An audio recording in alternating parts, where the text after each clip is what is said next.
वालेकुम व्यूअर्स, मैं फ़खर अब्बास अकबर एडवोकेट कानून की एक और मालूमाती वीडियो के साथ आपके सामने हाज़िर हूँ। व्यूअर्स, ज़मीन तमाम ममालिक, तमाम रियासत और तमाम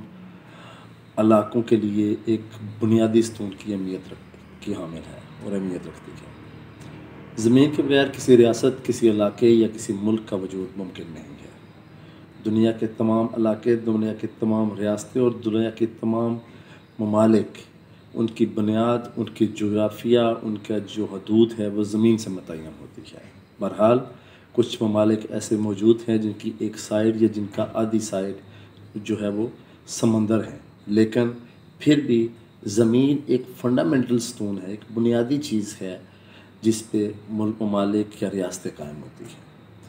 दुनिया में बहुत से ऐसे ममालिक हैं जहाँ पे जितनी भी उनकी जो अपनी प्रॉपर्टी होती है, जो टेरिटरी होती है, जो उनकी अपनी ज़मीन होती है, वो रियासत या मुल्क की मलकियत होती है। लेकिन आज भी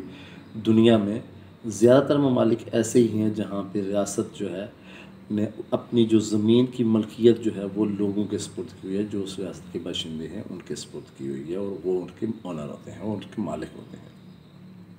हमारा मुल्क भी व्यूअर्स उनमें से एक है जहाँ रियासत की ज़मीन जो है उसके ऑनर जो हैं, जो उसके मालिक जो हैं, वो उस रियासत के बाशिंदे, उस रियासत की पब्लिक, उस रियासत की आवाम होती है। अब जब रियासत के बाशिंदे उसकी जो रियासत की ज़मीन होती है उसके जब जब ऑनर होते हैं तो ऑनरशिप के साथ, मलकियत के साथ बहुत सारे लॉज, बहुत सारे कवानीन एग्जिस्ट करते हैं और बहुत सारे मसाइल भी एग्जिस्ट करते हैं। हमारे मुल्क में जो एक बड़ा एक इशू एग्जिस्ट करता होता है जिसमें ज़्यादातर मामलात अदालतों में आते हैं, वो रियासत के जो हैं वो वरासती मामलात होते हैं। अब वरासती मामलात में एक चीज़ है जिसके बारे में मैं बेसिकली ये वीडियो बना रहा हूँ, वो मैं एक मेन जो बात है जिसके लिए, वो ये है कि पाकिस्तान बनने के बाद एक कानून एग्जिस्ट करता था, एक लॉ था कि अगर दादा के होते हुए बेटा फोत हो जाए तो पोते को शेयर नहीं मिलता। वो काफ़ी अर्से तक एक कानून राइज रहा, उसके बाद वो कानून ख़त्म हो गया और मुस्लिम फैमिली लॉ के ऑर्डिनेंस की सेक्शन 4 मार्ज वजूद में आई। लेकिन आज भी कुछ लोग इस कानून को समझते हैं कि यह राइज है और अगर दादा के होते हुए बेटा फोत हो जाए तो पोते को शेयर या पोती को शेयर नहीं मिलता। व्यूअर्स, बेसिकली बुनियादी तौर पर जो हमारा ये इनहेरिटेंस है, ये हमारा मज़हब इस्लाम से हमने अन किया और इस्लामी लॉ ऑफ इनहेरिटेंस है, मुस्लिम फैमिली लॉ है, उसके इनहेरिटेंस है। अब फ़र्ज़ किया अगर किसी के का बेटा उसके फादर के होते हुए फोत हो जाता है तो पोते या पोती को हिस्सा मिलता है या नहीं, ये विरासत का एक क्वेश्चन है जो आम लेमैन के लिए बड़ी अहमियत रखता है। मैं ये वीडियो इसलिए बना रहा हूँ क्योंकि हमारे एक अज़ीज़ थे, उनका एक ही बेटा था, वो जवानी में फ़ौत हो गया, उसके वालिद, उसकी वालदा ज़िंदा थी और आगे उसकी 2 छोटी छोटी बेटियाँ थीं। वो बड़े परेशान रहे कि पता नहीं अब हम बुज़ुर्ग हैं, हमारे मरने के बाद हमारी जो पोतियाँ हैं इनको कुछ मिलेगा भी या नहीं मिलेगा। तो ये क्वेश्चन था, एक सवाल था जो उसकी जो सराउंडिंग के जितने भी हमारे लोग थे उनके जहनों में भी था और जो हमारे जो स्पेशली जो विलेज एरियाज़ होते हैं जहाँ पे ज़्यादा एजुकेशन नहीं होती, कोई ज़्यादा बताने वाला भी नहीं होता और जहाँ कानून से एक्सेस जहाँ आसानी से लोगों की मुमकिन नहीं होती, तो उन लोगों के लिए बहरहाल ये काफ़ी परेशानी का बाहिस था। तो उन्होंने इधर उधर काफ़ी रब्ता किया, तो मैं ये उनकी परेशानी को देखकर मैंने कहा कि शायद ये कितने लोगों की परेशानी होगी, तो मैं ये वीडियो जो है वो बना रहा हूँ। तो viewers, Muslim family law ordinance की सेक्शन 4 है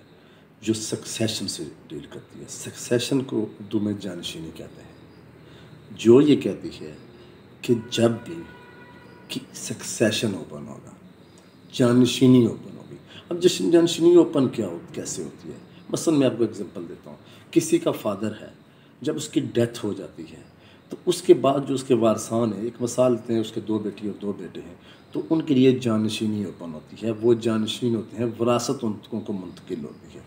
तो मुस्लिम फैमिली लॉ के ऑर्डिनेंस का सेक्शन 4 जो है वो ये कहता है कि जब भी किसी की विरासत ओपन होगी,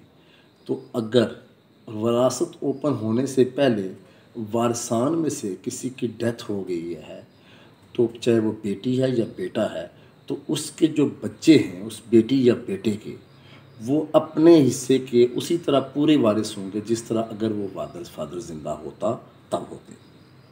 अब इसमें से एक बड़ी इंटरेस्टिंग बात है जो बेसिकली जो बुनियादी लॉ है शायद उससे कंट्राडिक्ट करती हो, उसके ख़िलाफ़ करती हो, लेकिन राइज है।